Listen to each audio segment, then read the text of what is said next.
ഇന്നത്തെ വായന, പ്രിയ പുസ്തകം. പ്രിയ കൂട്ടുകാരെ, വായനാ വാരാചരണത്തിന്റെ ഭാഗമായി നമ്മൾ നടത്തുന്ന പുസ്തക പരിചയത്തിലേക്ക് വീണ്ടും സ്വാഗതം. ബേപ്പൂർ സുൽത്താൻ എന്നറിയപ്പെടുന്ന വൈക്കം മുഹമ്മദ് ബഷീറിന്റെ ഒരു പുസ്തകമാണ് ഇതിന്റെ പേരാണ് എൻ്റെ ഉപ്പാക്ക് ഒരു ആന ഉണ്ടായിരുന്നു. വളരെ രസമാണ് ഇത് വായിക്കാൻ. നമ്മൾ മുസ്ലിം തറവാട്ടിൽ താമസിച്ച കുഞ്ഞിപ്പാത്തുമ്മയാണ് ഇതിലെ പ്രധാന കഥാപാത്രം. അതിസുന്ദരിയായിരുന്നു അവൾ. കവളിൽ കറുത്ത മറവുണ്ടായിരുന്നു.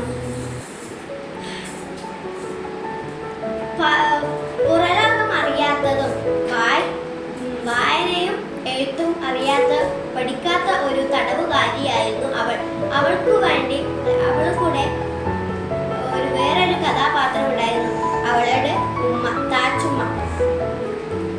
പ്രതാപങ്ങളിൽ കേസിൽപ്പെട്ടും വീട്ടൊക്കെ നഷ്ടമായി. താച്ചുമ്മ എപ്പോഴും പറയും, എൻ്റെ ഉപ്പാക്കൊരു ആന ഉണ്ടായിരുന്നു. അങ്ങനെ അവർ വീട് മാറിയപ്പോൾ പുതിയ അയൽവാസി ഉണ്ടായിരുന്നു. അയൽവാസിയുടെ പേരാണ് നിസാർ അഹമ്മദ്. ആയിഷയിൽ നിന്നും എഴുത്തു വായനയും കുഞ്ഞിപ്പാത്തുമ്മ പഠിച്ചു.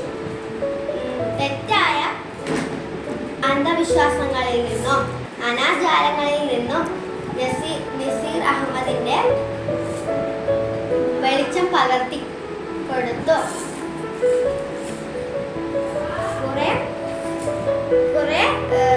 കുറെ ദിവസത്തിന് ശേഷം നസീറും കുഞ്ഞിപ്പാത്തുമ്മയും ഒന്നിച്ചായി.